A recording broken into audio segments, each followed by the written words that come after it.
We are showing the property tax changes and the budget changes.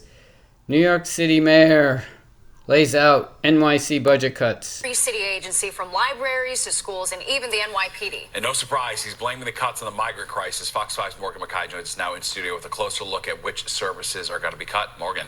Steve and Natasha, today City Hall officials announced they are enacting around $4 billion in budget cuts over the next year and a half that will cancel the hiring of new police officers, slash the education budget by $1 billion, and close libraries on Sundays. City officials say this is all due to the migrant crisis, and without additional federal aid, these cuts will only continue to grow. These cuts will also go into effect immediately. That would mean disruptions to the services we all rely on. In a pre-recorded video, Mayor Eric Adams outlined expansive 5% budget cuts at every city agency that are expected to happen again 2 more times next year. And nothing is untouched. For the first time in decades, the NYPD will have fewer than 30,000 employees, and they will also be postponing the next 5 classes of officers. PBA President... Yep, everybody is frightened. Patrick Henry? Who? Is that right? Oh, PBA. Oh, this is a new guy. The other guy got arrested for corruption. And let's look at some other place like Minnesota, Bloomington, Minnesota. Let's see what happened last year at their... Hi, I'm Kari Carlson, the budget manager for the City of Bloomington.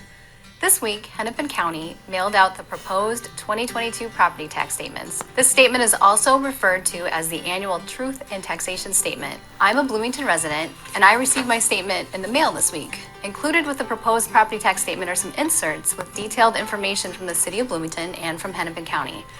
In the upper right-hand corner is the market valuation of my home. That value is determined by the City of Bloomington's Assessing Division, who are responsible for accurately appraising 32,000 parcels of real estate property in the city and determining their annual estimated market value, which is the probable selling price if it was placed on the open market. The statement then shows the total proposed 2022 property tax amount compared to the current 2021 amount, as well as the total percent change. At the bottom of the page is the breakout of those total tax amounts that go to Hennepin County, the City of Bloomington, and the Bloomington School District. The split between... But wait, there's more. You'll see. Wait till the end. You'll see what happens to the residential property. Between those 3 entities is about a third, each with a small portion going to other tax authorities. The county, city, and school district annually determine a total property tax dollar amount necessary to fund their services, and that is called the annual tax levy. The City of Bloomington's preliminary 2022 tax levy was set at $68.3 million, which was a 2.75%. That's amazing that they actually go through that process. New York City does not. Basically, your property tax goes up at, and for Class 1, 4%, and Class 2 is much worse, and commercial is just random. Random as much as they can get. But a large percentage of it goes up by approximately 6% because of the commercial, and the Class 2 and Class 1 is going up at 4%, but some years they go up 6% instead of 4 because it's 20% in 5 years. So if you take 20 divided by 4, 20 divided by 5, you get 4. But they can go up 6 each year, and then 1 year they can't go up, the Department of Finance. This is all documented in S7000A, the law that's been controlling New York City and parts of New York State for 50 years, since 1980, almost 50 years, and it will continue unless this Property Tax Advisory Commission report that seems dead now is passed. Now, what I'd like to point out is this budget process is the exact opposite of New York City. New York City, see, they come up with a budget of needs, and they come up with a number, right? And let me mark this here. They say this is their needs. But New York City doesn't do it that way. They just see what the math, according to S7000A, calculates as the new property tax levy, they call it, and then they spend it all. That's the way so you can even listen if you search on Mr. Sweeting, Independent Budget Office, New York City, the farce or the dance or the budget dance that happens, or actually I think they call it the fictitious process. I can search for it. You would see it. So let me actually search for it since we're talking about it. Sweeting happens to be the name of the guy. The phase in. Okay, so that's another one. Let's see. Fictitious. And I know how would you know to search for this? Fictitious something. Sweeting. Okay, so and let's put in New York City IBO. And testimony here. Here's his actual testimony. And people say things that they would never write down.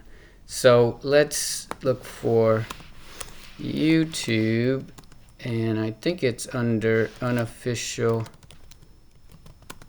New York City Council. I helped do this, but I gave up because nobody cares. And access to your services, stay signed out. And let's just see if inside here it has, let's see, search for Sweeting. It's so hard to find because the way Google works, frozen property tax rate, so-called. So this is a key to the puzzle, right? It's hard to find because Google is really trying to serve the people, the majority of people. And the majority of people don't know to search for these types of things. So Google, not out of harm, out of malice or anything. It's just Google serving the majority of people, their business. So let's just listen to this part here. Hello. Let's listen to the New York City Property Tax Commission and look at them. They look like they're half asleep. Budget Office Director, Mr. Sweeting, speak about the property tax frozen rate, or the imaginary frozen rate, or the fictitious frozen rate, as he calls it. The city has been following this so-called frozen property tax rate since the early 1990s. Right. It's only had, it was jumped right after the 9/11 recession by 18.5%. I rounded to 18.5, but and then it came down very slightly. It came down 7% for 6 months and went back up 7% after 2008 recession. But that jump, that 18.5% jump, we now assume that we're treating that as the normal rate, even though it was enacted at a period of significant fiscal stress, where clearly the city is clearly past that fiscal stress. And I think I don't know if this is something that really can be addressed as tax reform, but as just fiscal policy. I think it's a fair question. Why does the city keep adhering to the frozen rate? Because it takes a lot of decision making out of the budget process. It used to be that the tax rate was the last number in the budget. Right. You would know what the city's estimate of revenues would be. The city council would adopt a budget that. This is key. This is very key. He said that's the way the budget operates. It appears in Bloomington, Minnesota. But let's listen. And that incorporated their spending priorities, and then you set the property tax rate to bring it into balance. Did you hear that? They're going to start giggling. It still works that way, somebody said. It's just amazing. It goes through the mechanics of working that way, but now what you're going to get from the property tax is known once the assessments are done. You hear that? That's exactly right. And the assessments are going up at 6 and 8% by law. It's S7000A. Look at it on Wikipedia. You can see that the charts are just going off the chart. You're going to get 6 and 8% increases for the rest of your life if you own, and renters are affected even worse. And it's exponential growth at some point. Exponential growth just means that the increase is a percentage of the current value. That's all exponential growth is. Exponential growth can be small or it can be large. It depends on the current value. So if you take 8% of $100 trillion, that's a big number to us, right? But if you take 8% of $1, it's 8 cents, right? So it depends on where you are on the curve. If you plot out an exponential chart of anything, you will see it grows slowly until it hits some critical mass, and then it explodes, because that's the way exponential growth works. It's a percentage of the current value. And that's why someone who has very little savings gets very little so-called interest, right? Interest is a form of savings. And so we will continue this by going to the Minnesota. Let's listen to what Minnesota said. From 2021.